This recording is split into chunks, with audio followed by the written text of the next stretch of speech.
Dari Jalan Ayam Sanggaji nomor 41 Yogyakarta 101,3 Star FM Inspiring Sound. Selamat pagi Solovers, apa kabar pagi hari ini ya? Semoga baik ya di jam 9 pagi ini. Dan seperti yang sudah Bagus tadi bilang ya, di pagi hari ini kita ada di program Bicara Jogja, karena Jogja butuh suara kita. Jadi Solovers, badan usaha milik kelurahan atau BUMKAL sekarang ini banyak tumbuh di wilayah DIY. Kehadirannya diharapkan mendukung kemandirian ekonomi kelurahan dan juga meningkatkan kesejahteraan masyarakat ya. Ada berapa sih sebenarnya BUMKAL yang ada di DIY ini, Solovers? Gimana ya kondisinya sekarang dan bagaimana juga peran Biro Pemberdayaan Masyarakat atau Bermas Setda DIY dalam memberikan pendampingan dan penguatan pada BUMKAL nih. Dan kita akan obrolkan bersama ya di Bicara Jogja kali ini.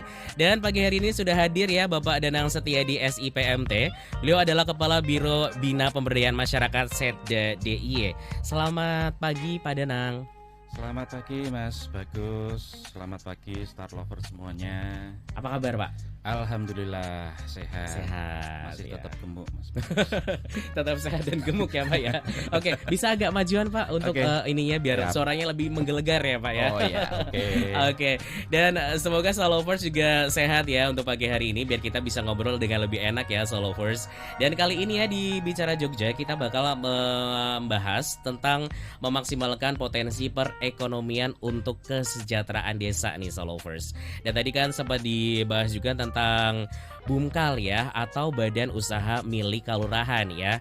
Dan sebenarnya nih Pak Danang, kalau di Yogyakarta itu ada berapa banyak sih BUMKAL atau BUMDes yang ada sekarang nih Pak? Ya baik Mas Bagus dan Star Lover sekalian.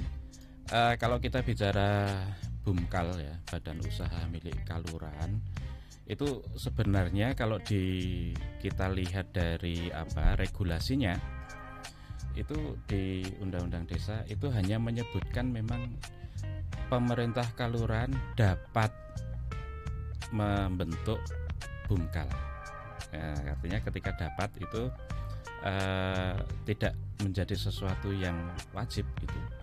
Tapi di sisi yang lain, BUMKAL itu selalu menjadi bagian indikator yang selalu ditanyakan oleh pemerintah pusat. Nah, ini terkait dengan data BUMKAL Mas Bagus dan Star Lover. Dari seluruh kelurahan di DIY ini kan jumlahnya 392 kelurahan gitu ya. Dari 392 kelurahan di 4 kabupaten ini kami mencatat, ini data sampai Juni tahun ini, itu sudah sebagian besar kelurahan itu memiliki BUMKAL. Yang belum memiliki BUMKAL itu ada 14 kelurahan. Dan dilalai bahasa Indonesianya apa ya Mas? Apa ya Pak ya? Untungnya mungkin. Contohnya Kebetulan ya. dari 14 itu yang semuanya ada di wilayah Sleman gitu. Oke. Ya, kalau dari kabupaten yang lain, alhamdulillah ini semua kelurahan itu sudah membentuk BUMKAL gitu. Oke. Jadi memang ada 14 dan itu memang di kawasan Sleman ya Pak ya? Ya, di kawasan Sleman. Oke. Tapi ini sebenarnya mulai kapan nih Pak Danang untuk BUMKAL dan BUMDes ini mulai bermunculan banyak di DIY itu sejak kapan nih Pak? Jadi kalau lihat datanya itu Mas Bagus, Ya. ini mulai bermunculan itu sebenarnya sejak sebelum 2010 ke atas lah. 2010 itu ke atas itu sudah ada, hanya memang perkembangannya tidak seperti terus sebelum adanya undang-undang yang terkait dengan undang-undang desa itu ya. Yang undang-undang desa itu kan baru bicara pemerintah kelurahan dapat membentuk BUMKAL itu tadi. Nah, kalau dilihat dari data yang ada itu memang kalau ini data yang kami punya, kebetulan yang kami bawa itu data seriesnya baru mulai tahun 2020 Mas Bagus. 2020 itu memang belum banyak yang mendirikan BUMKAL. Hanya dari 392 kelurahan yang ada di DIY itu ternyata masih cukup banyak yang belum memiliki BUMDes pada waktu itu ya, namanya masih BUMDes ya, karena kan Iya. kita baru dikenal desa menjadi kaluran itu kan baru-baru saja ya, mungkin tahun 2019 2020-an ya. Iya. Nah, itu masih ya separohnya lah yang sudah memiliki BUMKAL itu. Gitu. Nah, ini dengan setelah adanya undang-undang desa, kemudian diteruskan di bawahnya ada PP sampai kemudian ada peraturan menterinya. Nah, ini baru mulai bermunculan BUMDes ini di Jogja. Yang sampai akhirnya ini tadi cuma 14 yang belum. Oh, oke. Masih ada PR 14 ya Pak ya? Ya, 14. Oke, dan itu kan tadi memang sejak ini ya Solovers ya. Jadi kayak dari tahun 2020 gitu ya sudah mulai hadir gitu ya Solovers. Dan kalau dari ini sendiri nih Pak ya, dari Biro Pemberdayaan Masyarakat ya, itu melihat motivasi pendirian BUMKAL ini seperti apa sih Pak? Ini kalau motivasinya, ini motivasinya ini ada macam-macam. Oke. Ada macam-macam Mas Bagus dan Stalwart ya. Ini mungkin tapi dari yang macam-macam itu mungkin bisa kami kremes. Oh, oke. Mungkin jadi 3 lah yang. Iya. Dirangkum ya Pak. Ya, yang dirangkum paling 3. Yang pertama tentu adanya kepatuhan terhadap regulasi. Ada regulasi yang mengatur untuk membentuk BUMKAL, ya akhirnya Pak Lurah oke deh ikut mendirikan BUMKAL itu. Yang kedua itu karena ikut-ikutan. Oke. Ada tren. Wah, ini yang lain kelurahan yang lain ini bikin BUMKAL nih, saya juga harus ikut BUMKAL nih supaya nggak ketinggalan gitu. Nah, yang ketiga ini yang sebenarnya juga cukup bagus dan mestinya ini keberlanjutannya jadi lebih bagus lagi. Ini karena memang merasa butuh untuk mendirikan BUMKAL itu. Nah, jadi ada 3 itu alasan yang kami temui Mas, karena selama kami keliling di kaluran itu 3 itulah 3 besarnya itu seperti itu. Jadi ada yang memang karena patuh ada aturan itu, yang kedua ikut-ikutan tren kan sekarang banyak ya yang betul, gitu Pak. ya ikut-ikutan tren gitu supaya dianggap nggak ketinggalan. Betul. Yang ketiga ini baru yang memang merasakan ada kebutuhan untuk membentuk BUMKAL itu. Oke, jadi memang motivasinya beragam ya Solovers ya.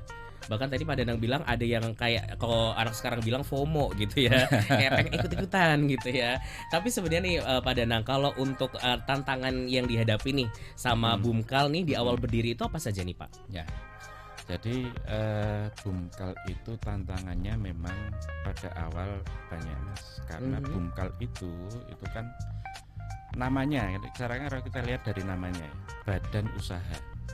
Ketika namanya itu badan usaha, berarti kan BUMKAL itu dituntut untuk mendapatkan profit, untung, ya kan namanya saja usaha.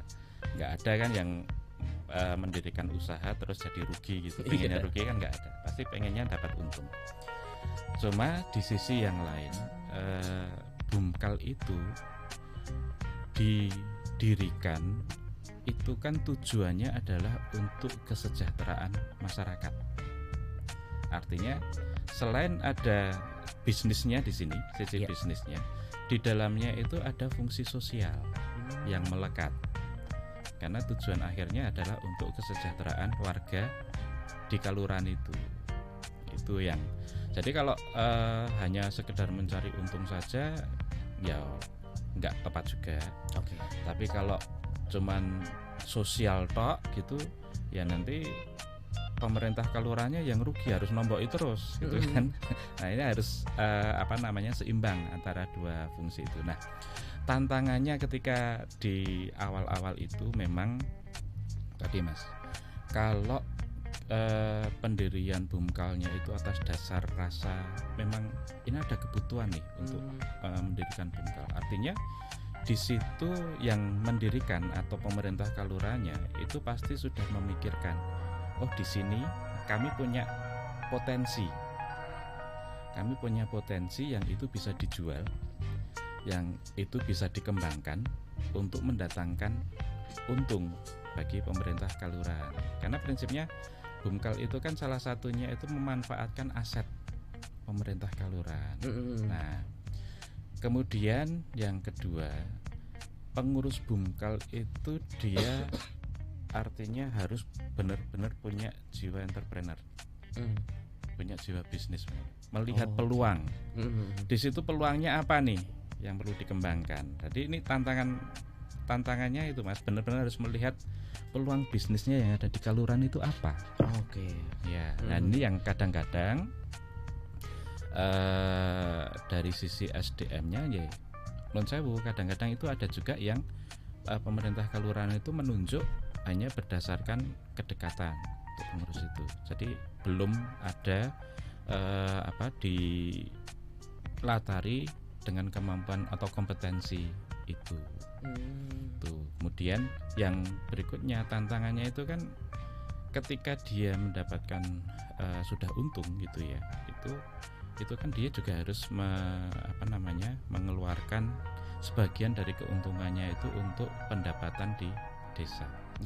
Nah, jadi ini yang awal-awal ini memang harus Mas, Bumkal itu kan dia harus mandiri sejak awal. Artinya dari pemerintah kelurahan itu menyampaikan ada penyertaan modal ya, istilahnya itu ada penyertaan modal. Nah, nanti modal itu digerakkan oleh pengurus Bumkal untuk mendapatkan untung. Nah, di awal-awal itu biasanya ini pengurus Bumkal itu harus gotong royong. Iya. Karena kan tidak berdiri terus langsung dapat untung gitu betul. Ya. Penyertaan modal nggak boleh untuk honor atau gaji pengurus. Gitu Mas. Awal-awal harus kerja sama dulu ya. Gotong royong dulu harus gotong royong padamu negeri. Iya benar. Karena kan di awal pasti ya jatuh bangunnya ada banget ya Solovers. Betul. Dan buat Solovers yang mau gabung ya di Bicara Jogja kali ini, di talk show kali ini, boleh langsung aja di 0818621013 atau ke Instagram di Star Jogja FM ya. Nanti bakal bagus bacain ya untuk pertanyaan yang sudah masuk nih. Tapi Pak Danang, kalau untuk potensi perekonomian nih yang bisa dikerjakan sama Bumkal DIY itu apa saja Pak? Sebenarnya banyak kalau di DIY ini, dan kalau kita lihat dari usaha-usaha yang ada sekarang ini yang dilakukan oleh Bumkal itu beragam Mas Bagus. Banyak yang terkait dengan pertanian juga, itu juga ada. Kemudian yang kaitannya dengan pariwisata itu banyak juga. Dan bahkan mungkin banyak Bumkal itu yang badan usahanya itu, unit usahanya itu pariwisata, itu juga berhasil. Contohnya mungkin yang di Gunung Kidul itu ada yang mainnya di sungai pakai ban. Iya. Pindul. Iya, gua pindul. Iya, betul. Kemudian di Sleman ada tebing bersih. Oh iya benar sih. Itu dikelola oleh Bumkal juga itu, Mas. Artinya dengan pariwisata itu ternyata penghasilannya jadi cukup gede juga. Kemudian ada juga yang sekarang ini yang lagi rame-ramenya masalah di Jogja ini. Sampah. Jangan dikira sampah itu hanya sisa-sisa yang tidak terpakai, Mas. Sampah itu sebenarnya nilai ekonominya juga tinggi. Nah, ini juga dimanfaatkan oleh beberapa Bumkal itu untuk mengolah sampah itu sebagai salah satu unit usahanya. Jadi makanya sekarang banyak bermunculan bank sampah dan sebagainya yang dikelola oleh Bumkal. Banyak sebenarnya yang bisa dilakukan oleh Bumkal itu. Jadi ada pertanian bisa masuk ke sana, pariwisata bisa masuk ke sana. Bahkan sekarang ini juga banyak yang Bumkal itu punya usaha kuliner. Kampung Mataraman itu ada, Puri Mataram di Sleman juga ada. Banyak yang lain yang punya usaha kuliner ini dan cukup maju. Oke, jadi memang beragam sekali ya Pak ya untuk Iya, potensi iya, ekonominya ya Pak ya? iya, Oh, oke. Jadi memang ada banyak sekali ya Solovers dan kadang ada yang kayak nggak disangka juga ya ada kuliner gitu kan. iya, Atau juga untuk potensi ekonomi lain yang mhm, ternyata bisa dikerjakan sama Bumkal atau badan usaha milik kelurahan nih Solovers. Dan kita masih akan banyak sekali ngobrol ya dengan Pak Danang nih dan juga Solovers yang mau gabung boleh langsung aja WhatsApp di 0818621013. Nanti pertanyaan-pertanyaan yang sudah masuk bakal Bagus tanyain dan Pak Danang siap ya Pak ya nanti untuk jawab insya pertanyaan Allah, asal nggak dari susah-susah gitu. tidak Pak, tidak susah dari warga Jogja nih yang sudah bergabung di talk show pagi hari ini. Sekarang kita jeda dulu sebentar ya Solovers. Nanti abis ini kami akan segera kembali. Masih di Bicara Jogja Solovers di pagi hari ini ya di jam 9:31 waktu Indonesia Barat. Masih bersama dengan Bapak Danang Setiadi SIPMT. Beliau adalah Kepala Biro Bina Pemberdayaan Masyarakat DIY dan kita juga masih membahas tentang memaksimalkan potensi perekonomian untuk kesejahteraan desa nih Solovers. Dan pertanyaan yang sudah masuk ke Star FM, terima kasih banyak ya di 0818621013 dan langsung bakal Bagus tanyakan saja ke Pak Danang nih Pak. Jadi ini ada satu pertanyaan dari Mas Revi. Mas Revi ini menanyakan tentang kalau ada keuntungan, apakah dibagi ke pengurus dan disetor ke kelurahan atau seperti apa nih Pak? Baik, terima kasih Mas Revi. Jadi ini untuk pengertian bahwa Bumkal itu kan memang dilihat dari namanya saja itu adalah badan usaha milik kelurahan. Jadi ketika mendirikan pemerintah kelurahan itu mendirikan Bumkal itu pasti di dalamnya sudah diatur juga terkait dengan pembagian keuntungan itu nanti. Kalau ada keuntungan itu pembagiannya seperti apa? Dan biasanya itu dalam bentuk persentase. Artinya nanti ketika Bumkal itu sudah melakukan usaha, kemudian ada keuntungan yang didapat dari usaha itu pasti nanti akan terbagi juga. Yang pertama pasti pengurusnya pasti dapat lah, ya kan? Karena sebagai kompensasi mereka bekerja di situ. Kemudian yang kedua pasti pemerintah kelurahan selaku pemilik itu pasti juga akan mendapatkan bagi hasil dari keuntungan itu.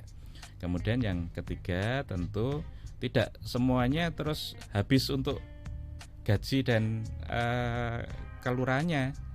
Pasti ada juga yang disisihkan untuk mengembangkan usaha. Nah, jadi pembagiannya untuk itu Mas Bagus dan Mas Revi serta stockholders sekalian. Jadi pasti sudah diatur terkait dengan pembagian keuntungan itu. Jadinya pastinya sesuai dengan porsinya ya Pak ya? Iya betul. Oke. Jadi nggak ada yang kayak kemana kayak dipertanyakan kemananya tuh nggak bakal seperti itu ya? Insya Allah untuk pengelolaan keuangan di DIY ini untuk Bumkal itu akuntabel. Karena nanti pada akhir tahun pengurus itu pasti akan melaporkan, mempertanggungjawabkan itu di forum Musdes, musyawarah desa atau musyawarah kelurahan. Yang di situ nanti masyarakat akan melihat selama ini pemanfaatannya itu digunakan untuk apa saja, itu terlihat di situ. Jadi transparan Mas untuk pengelolaan keuangannya itu. Jadi memang bisa jelas ya Pak ya? Iya, pemanfaatan apa saja. Iya, betul sekali. Jadi seperti itu ya buat Mas Revi. Ini juga Mas Revi nanyain lagi nih Pak, biar gak saling rebutan untung, itu seperti apa ya caranya? Nah itu tadi sudah ada persentasenya masing-masing pembagiannya itu. Sekian persen untuk ke dividen ke kelurahan, keuntungannya itu bagi hasilnya. Sekian persen itu untuk gaji atau honor pegawai di pengurus di Bumkal itu, dan sekian persen nanti digunakan untuk pengembangan usaha berikutnya. Itu setiap Bumkal itu beda presentasi apa sama Pak? Beda-beda pasti. Beda-beda ya. Tergantung nanti pemerintah kelurahannya mengaturnya seperti apa. Tergantung kebijakan masing-masing berarti ya Pak ya. Jadi nggak bakal ada yang kayak rebutan gitu ya Mas Revi ya. Oke. Jadi memang sudah diatur dengan porsi yang sesuai gitu ya, bisa dibilang seperti itu. Terima kasih ya Mas Revi untuk pertanyaannya, dan ini juga ada satu pertanyaan lagi Pak Danang dari Mbak Yuni. Jadi ini Mbak Yuni menanyakan apakah ada penilaian Bumkal setiap tahunnya nih Pak? Ya, baik. Matur nuwun Mbak Yuni. Jadi untuk Bumkal ini itu ada pemeringkatannya. Mm-mm. Ada pemeringkatannya, dan itu dilakukan penilaian setiap tahun. Nah, kebetulan yang melakukan penilaian ini tidak main-main ini, Mas Bagus Iya. dan Mbak Yuni. Ini langsung ada tim dari Kementerian Desa yang melakukan penilaian itu, yang kemudian nanti dari Kementerian Desa itu akan mengeluarkan status dari masing-masing Bumkal itu.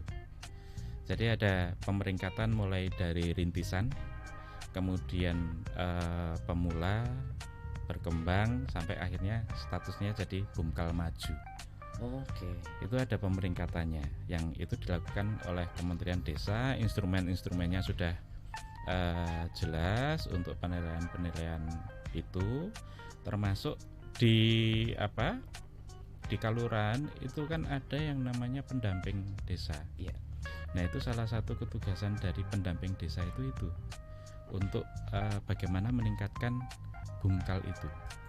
Dan ini pendamping desa ini kan juga sebenarnya perangkatnya Kementerian Desa itu. Nah, itu nanti akan termasuk yang ikut membantu proses penilaian dari Bumkal itu. Jadi ada setiap tahun ada penilaian untuk Bumkalnya. Oh, oke. Jadi memang selalu ada ya Pak ya, setiap Yeah. tahunnya ya Pak ya. Ya. Oh, oke. Jadi ada penilaian nih. Jadi biar makin meningkat juga ya Pak ya Iya, diharapkannya ya Pak ya. harapannya semakin maju. Bener. Jadi nggak yang di situ-situ aja, tapi Iya, bisa betul. langsung next level gitu Iya, ya istilahnya. Tapi ini kalau untuk kondisi Bumkal di DIY sendiri nih Pak, sekarang ini seperti apa ini Pak? Wah, ini pertanyaan yang cukup berat ini. Wah. Karena ini kalau bicara data gitu Iya, ya. Tadi itu kan saya sampaikan di depan dari 392 Mm-mm. kalurahan yang belum punya Bumkal itu 14. Artinya hampir seluruh kalurahan itu memiliki Bumkal. Cuma memang kalau kita lihat tadi dari status, kembali lagi nih pertanyaan Mbak Yuni tadi ini, apa namanya, ada penilaian atau enggak itu. Betul. Itu memang masih banyak itu dari Bumkal yang ada di DI ini perlu untuk selalu dikawal supaya statusnya itu terus meningkat. Nah, kalau dilihat dari pemeringkatannya itu, Mas Bagus dan Star Lover sekalian, yang tadi kan peringkatnya ada 4 nih, perintis, pemula, berkembang, maju. Nah, sampai saat ini itu untuk Bumkal dengan kategori perintis itu masih ada 57 Bumkal. Kemudian yang pemula itu 24 Bumkal, yang berkembang itu 114 Bumkal, dan statusnya maju itu tercatat baru 67 Bumkal. Artinya memang masih perlu banyak upaya ini untuk meningkatkan kapasitas Bumkal itu supaya harapannya semuanya sudah maju. Karena ketika Bumkal itu statusnya itu maju, berarti dia sudah punya unit usaha yang bisa dikatakan itu sebenarnya dia sudah mandiri, itu bisa memberikan bagi hasil ke pemerintah kelurahan, dan yang lebih penting lagi, usaha yang dilakukan oleh Bumkal itu juga menyumbang untuk kesejahteraan warga. Jadi tidak hanya yang mendapatkan untung itu hanya pengurus dan pemerintah kelurahannya juga saja, tapi warganya di situ juga ikut merasakan manfaat dari pendirian Bumkal itu. Manfaat yang bisa dirasakan untuk semua ya Pak ya. Betul. Oh, oke. Jadi untuk pengurus, untuk warga juga gitu ya. Oke, tapi untuk yang sekarang nih Pak Danang, berapa banyak sih yang masih bisa dibilang tuh eksis ya untuk Bumkalnya dan bisa menggerakkan ekonomi daerah? Terus omsetnya bisa sampai berapa nih Pak sejauh ini? Kalau dari sekian tadi yang kami sebutkan, Bumkal itu memang sekarang masih eksis semua. Oke. Semua masih eksis, hanya memang tingkat keeksisannya itu tadi yang berdasarkan pemeringkatan itu tadi. Iya. Itu yang masih banyak yang perlu diupayakan untuk ke sana. Nah, kalau terkait dengan omsetnya macam-macam, Mas. Tapi kalau boleh dibilang itu ada Bumkal itu yang omsetnya itu dalam 1 tahun itu sudah bisa miliaran. Wow. Itu sudah bisa miliaran. Tapi rata-rata memang baru sampai pada tahapan ratusan juta. Gitu. Nah, nanti tergantung nih dari omset sekian itu tadi persentasenya ini yang dibagi ke sini berapa, yang ke sini berapa, yang ke sini berapa. Dari keuntungannya ya, Iya. terus ya. Oke, dari keuntungan yang didapatkan ya, Iya. Solvers ya pastinya. Jadi memang beragam sih untuk omsetnya bisa beragam sekali gitu kan. Tapi kalau untuk sebenarnya nih Pak Danang, untuk dampak ekonomi yang seharusnya muncul dari Bumkal ini apa nih Pak? Ya, ini kalau kami biasanya itu kalau kami sampaikan ke teman-teman Bumkal dan pemerintah Kalurahan itu ada 2, Mas. Oke. Ada 2. Yang pertama harus diingat betul ini bahwa Bumkal itu didirikan adalah sebesar-besarnya untuk kemakmuran atau kesejahteraan warga Kalurahan itu. Caranya ada 2. Ketika usahanya pemerintah Kalurahan itu memberikan pemberian modal itu kemudian digunakan untuk memutar usaha oleh Bumkal itu kemudian mendapatkan keuntungan. Hanya dari keuntungan itu kan ada yang sebagian masuk ke rekeningnya APB Kal ya, anggaran pendapatan belanja Kalurahan. Itu ya. Jadi bagi hasil itu tadi. Nah, harapannya ketika anggaran dari pemerintah Kalurahan itu semakin besar, artinya pemerintah Kalurahan mempunyai kesempatan yang lebih besar untuk melakukan atau melaksanakan program-program pembangunan untuk masyarakatnya. Karena anggarannya lebih besar, ya kan? Kesempatannya jadi lebih besar untuk mensejahterakan warga. Yang cara kedua, ketika Bumkal itu unit usahanya sudah maju, berarti butuh banyak tenaga kerja nih. Nah, harapannya dari Bumkal itu bisa merekrut tenaga kerja dari warga sekitar. Nah, ketika warga sekitar direkrut jadi tenaga kerja, artinya ada pendapatan di situ. Nah, itu proses untuk mensejahterakan warga seperti itu, Mas Bagus. Jadi ada 2 hal itu yang lewat Kalurahan dengan program-program pembangunannya nanti. Dan yang kedua yang secara langsung itu tadi warga di situ direkrut sebagai tenaga kerja di Bumkal itu. Untuk unit usahanya itu. Dan itu memberikan dampak yang juga positif ya Pak ya Iya, untuk warga gitu kan. Iya, artinya di situ kan diharapkan kemudian warga tidak hanya menjadi penonton betul. dari berkembangnya Bumkal itu, tapi benar-benar merasakan manfaat. Oh, di sini ada Bumkal, kita juga merasakan dampaknya nih, manfaatnya, ekonominya jadi semakin meningkat gitu. Bahkan bisa sampai mempekerjakan lah ya untuk warga yang ada di sekitar nih. Tapi untuk selama ini nih Pak Danang, kalau kendala yang dihadapi dari Bumkal sendiri itu apa aja nih Pak? Kendalanya ini masih lumayan ini, Mas. Bagus dan Star Lover sekalian nih. Iya. Yang pertama ini tentu kita bicara dari sisi manajerialnya. Nah, kondisi manajerial itu dalam arti apa? Kita butuh manajemen karena ini badan usaha ya. Itu di situ harus ada manajemen bisnis. Pengetahuan untuk itu harus ada. Mulai dari perencanaannya, pengelolaannya, pemasarannya, pengembangan produknya. Nah, itu mungkin belum banyak dari pengurus Bumkal itu yang sampai ke sana. Kompetensinya itu belum sepenuhnya sampai ke sana.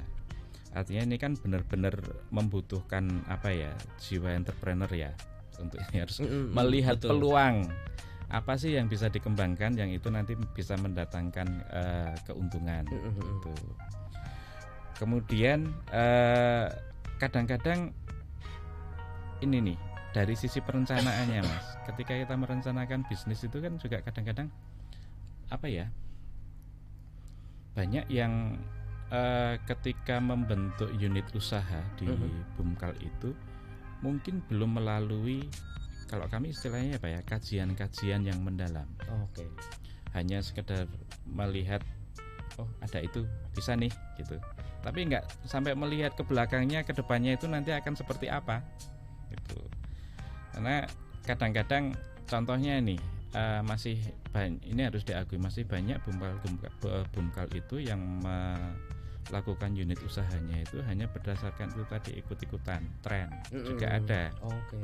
Oh di sana ini tren ini nih, Bumkal yang sana melakukan ini, kita juga ikut melakukan itu. Nah biasanya kalau unit usahanya itu hanya mengikuti tren itu, ketika trennya lewat ya sudah mati usaha itu, ya kan? Itu. Jadi pengetahuan bisnis nih yang penting yang pertama. Kemudian dari itu terkait dengan SDM juga artinya ya. Betul. Artinya SDM-nya terkait dengan harus berjiwa entrepreneur, dan yang jelas harus tahan banting juga ini bagus untuk mengurus Bumkal itu, karena gajinya itu kan akan sangat tergantung dengan usaha yang dilakukan, hasilnya seberapa. Ya kalau Bumkal itu belum mendapatkan untung ya jangan terus berharap dapat penghasilan dari situ. Nah ini yang kadang-kadang di awal-awal itu banyak yang nggak tahan ini. Oh, kurang tahan banting ya Pak ya? Iya, ini harus tahan bantingnya dari kondisi SDM-nya itu di situ. Jadi kemampuan manajerialnya ini juga perlu untuk ditingkatkan juga gitu. Karena tidak semua atau belum semua pengurus Bumkal yang ada di DI ini punya kemampuan terkait dengan itu, manajerial itu. Kemudian kadang-kadang dari sisi perencanaan SDM-nya itu juga kurang. Karena apa? Banyak yang ketika mendirikan Bumkal yang ditunjuk sebagai pengurus ya kenalan. Tanpa melihat dia latar belakangnya apa. Akhirnya ketika ditunjuk jadi pengurus, begitu dilantik bingung mau ngapain. Oke. Ya itu. Kemudian yang kedua dari sisi keuangan dan permodalan. Tadi yang pertama terkait salary itu tadi. Salary ini kan harus dari usahanya sendiri. Betul. Kemudian yang kedua juga terkait dengan pengetahuan administrasi keuangannya. Kan harus profesional nih, karena namanya bisnis ya, tidak bisa kita mengelola keuangan itu seperti mengelola keuangan pribadi. Iya betul. Karena ini nanti kaitannya dengan pengelolaan keuangan pada akhirnya juga akan dipertanggungjawabkan di akhir tahun. Itu dipertanggungjawabkan tidak hanya kepada pemerintah kelurahnya saja, tapi juga ke lembaga kemasyarakatan yang lain di situ. Itu jadi jangan heran Mas Bagus kalau di proses musyawarah desa atau musyawarah kelurahan itu banyak Bumkal yang kemudian dibelajati. Oh oke. Ini pertanggungjawabannya gimana ini? Ya seperti itu. Itu yang kadang-kadang juga bikin pengurus Bumkalnya itu, waduh, kok jadi kayak gini ya? Nggak sesuai dengan yang dibayangin mungkin ya Pak. Iya, itu. Oke. Kemudian yang kedua memang harus dipahami, Bumkal itu perlu ada komitmen dari pemerintah kaluranya. Itu. Kalau pemerintah kaluranya selaku pemilik tidak mempunyai komitmen untuk mengembangkan Bumkal, ya sudah. Itu. Ini bahkan ada yang lucu ini. Apa tuh Pak? Ada, ini kami temui di lapangan. Oke. Ada lurah itu yang malah khawatir ketika Bumkalnya itu maju. Oh, malah khawatir ya? Iya. Karena apa? Karena takut kalah populer dengan direktur Bumkalnya. Malah jadi takut. Iya lah, kalau direktur Bumkalnya lebih populer daripada lurahnya, itu nanti bisa Eh, besok kalau mau maju lurah lagi, Iya. yang kepilih direkturnya. Nah, itu Iya, ini iya. oh ternyata ada juga ya yang seperti itu. Kemudian pengawasan ini memang masih ada yang belum sampai apa ya, meskipun beberapa yang bungkalnya itu tata kelolanya sudah bagus, pengawasan yang dilakukan itu juga sudah bagus. Artinya ada transparansi pengelolaan di sana. Ini yang berikutnya yang tadi yang berkelanjutan, bisnis yang berkelanjutan ini juga yang perlu masih menjadi permasalahan, karena saya juga selalu menyampaikan ketika ketemu dengan teman-teman bungkal itu, ketika memilih unit usaha, jangan sampai menjadi pesaing usaha yang sudah ada di masyarakat. Oh iya. Karena ketika unit usaha itu menjadi pesaing dari masyarakat tidak akan mendukung bungkal itu. Masyarakat malah menganggap, lah kamu itu mendirikan bungkal itu untuk mensejahterakan warga, tapi ternyata malah menjadi pesaing warga kan, malah saingan kan nggak bagus ini. Bener, nah ini yang selalu kami sampaikan ke teman-teman, termasuk salah satunya itu tadi, ketika mendirikan unit usaha itu benar-benar harus dilihat dari potensinya. Di situ itu potensinya seperti apa, jangan hanya sekedar ikut-ikutan tren itu tadi yang saya sampaikan. Karena ketika hanya berdasarkan ikut-ikutan tren, pasti keberlanjutan usahanya itu akan sulit. Itu Mas, terkendala ya Pak. Iya, permasalahan-permasalahan yang masih dihadapi. Ya memang sekarang masih menjadi istilahnya PR gitu ya. Iya, betul. Semoga nanti bisa diselesaikan dengan baik ya untuk PR-nya. Ini kita beralih ke pertanyaan nih Pak Danang yang sudah bergabung di Instagram. Terima kasih untuk di Instagram ada sebentar, ini ada Kak Kepa. Jadi ini Kak Kepa menanyakan nih Pak Danang, parameter bungkal itu yang sehat seperti apa ya? Jadi parameter bungkal yang sehat itu tentu unit usahanya menghasilkan untung. Itu parameter yang paling gampang itu seperti itu ya. Cuma ketika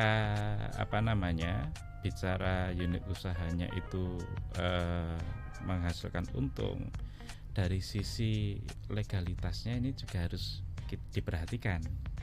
Jangan sampai kemudian menjadi contoh ini unit usaha yang dilakukan oleh bungkal malah ternyata tidak punya legalitasnya. Nah ini terkait syarat administrasi lah, syarat administrasi harus diperhatikan itu. Kemudian berikutnya ketika administrasi sudah oke, sudah beres semuanya, unit usahanya sudah menghasilkan keuntungan, bungkalnya itu juga berarti sehat, pengurusnya bisa dapat gaji dari situ. Nah, yang berikutnya yang terakhir ini tadi, jangan lupa bungkal itu juga ikut mensejahterakan warga. Ketika kehadiran bungkal itu dirasakan manfaatnya oleh warga di situ, itu berarti sudah harus diacungi jempol tuh. Iya, betul. Acungi jempol bahwa bungkal itu benar-benar sehat. Itu Mas. Oh, oke. Yang bisa memberikan manfaat untuk warga ya Pak ya pastinya. Iya, betul. Oke. Jadi seperti itu ya buat Kak Kepa nih yang sudah bergabung lewat Instagram. Terus ini ada satu pertanyaan lagi nih Pak Danang dari Mas Tri. Jadi untuk modal pendirian bungkal itu dari mana ya Pak? Apakah akan menjadi dana abadi? Ya. Kalau awal bungkal itu pasti akan mendapatkan yang namanya penyertaan modal atau suntikan modal dari pemerintah kelurahan. Yang itu nanti besarannya ya tergantung kebijakan dari pemerintah kelurahannya ya. Iya, betul. Dan itu pasti akan didiskusikan, dimusyawarahkan dalam rembuk warga atau musyawarah desa. Itu dari kelurahan. Dan kewajiban dari pengurus bungkal ketika mendapatkan suntikan dana atau penyertaan modal dari pemerintah kelurahan itu adalah memanfaatkan modal yang diberikan itu untuk mengembangkan usaha. Artinya memang ketika pemerintah kelurahan itu menyerahkan modal ke bungkal itu, tentu harapannya ya tidak untuk ditarik lagi gitu ya karena itu Mm-mm. sudah sebagai bagian istilahnya kayak main apa ya, saham ya. Mm-mm. Itu kan jadi sahamnya pemerintah Kalurahan Mm-mm. di Bumkalnya itu. Oke. Ketika usahanya untung, pasti Kalurahan akan mendapatkan imbal baliknya bagi hasilnya gitu. Iya, iya. Tapi kalau unit usahanya itu belum untung, ya Kalurahan harus menahan diri dulu nih untuk belum bisa mendapatkan bagi hasil dari keuntungan unit usahanya itu. Oke. Jadi memang ya butuh banyak sekali ini ya Solovers ya, pastinya ada proses-prosesnya gitu kan Ya, yang dilewatin dan betul. dijalani nih. Ya. Dan ini karena kita sudah terbatas nih Pandana waktunya ya. Jadi cuma sampai jam 10 aja. Kalau untuk peran dari Biro Bermas nih Pak dalam Ya. melakukan pengawasan dan pengembangan potensi Bumkal di DIY itu seperti apa nih Pak?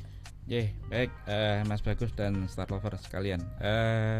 Ini memang menjadi bagian ketugasan kami di Biro Pemberdayaan Masyarakat terkait dengan kita kan sekarang di Jogja ini ada yang namanya reformasi Kalurahan nih Mas Bagus. Nah, reformasi Kalurahan itu salah satunya di dalamnya itu ada reformasi pemberdayaan masyarakat. Oke. Jadi tidak hanya pemerintah Kalurahannya aja yang kita tuntut jadi lebih bagus lagi, tapi kita juga melakukan pemberdayaan ke masyarakat. Nah, salah satu dari indikator atau fungsi dari pemberdayaan masyarakat itu terkait dengan ekonomi warganya. Yang ini diwakili salah satunya melalui Bumkal ini. Oke. Jadi memang kami di pemerintah provinsi, meskipun ini namanya Kalurahan ya, Kalurahan itu yang paling dekat kan kabupaten. Betul. Tapi kami di pemerintah provinsi dengan adanya reformasi Kalurahan ini juga mempunyai kewajiban untuk membina itu. Nah, salah satunya yang sering ini setiap tahun kami lakukan nih Star Lover itu kami selalu ada agenda itu terkait dengan peningkatan kapasitas Bumkalnya. Jadi kita datangi nih Bumkalnya. Di sana ada permasalahan apa, kebutuhannya seperti apa, itu akan coba kita diskusikan, kita cari solusi bareng-bareng supaya itu tadi kapasitasnya meningkat. Kalau yang diperlukan SDM-nya, oke, kapasitas SDM-nya yang akan kita tingkatkan di sana. Kalau terkait dengan manajerialnya, cara proses bisnisnya, kita akan sampaikan ke sana, termasuk produk-produknya banyak. Nah, yang kedua, kami juga bekerja sama ini dengan salah satu lembaga di Jogja ini ada yang namanya BUMDes ID, Mas Bagus. BUMDes ID itu mereka sangat konsen terkait dengan pengembangan Bumkal, tidak hanya di Jogja, tapi seluruh Indonesia. Kita punya kerjasama dengan teman-teman di BUMDes ID itu untuk mari kita sama-sama itu ngawal nih Bumkal ini. Dan yang terbaru ini Mas Bagus, kami di Biro Bina Pemberdayaan Masyarakat saat ini berproses untuk menyusun regulasi. Jadi meskipun di atas sudah ada ya, di atas ada mulai dari undang-undangnya sampai PP-nya sampai peraturan menteri, ini perlu kami tambahi lagi. Kami sekarang sedang menyusun rancangan peraturan gubernur yang terkait dengan pembinaan dan pengawasan Bumkal itu. Nah, di situ kami sudah mengatur kewajiban dari provinsi untuk pembinaan itu seperti apa, kabupaten seperti apa, kalurahan seperti apa.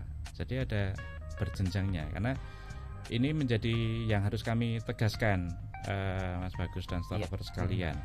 Ini adalah kerjasama, kerja bersama, kerja kolaborasi. Tidak mungkin permasalahan Bumkal ini hanya menjadi urusannya kelurahan sendiri, tapi perlu ada dukungan dari supranya, yaitu dari pemerintah kabupaten dan pemerintah provinsi.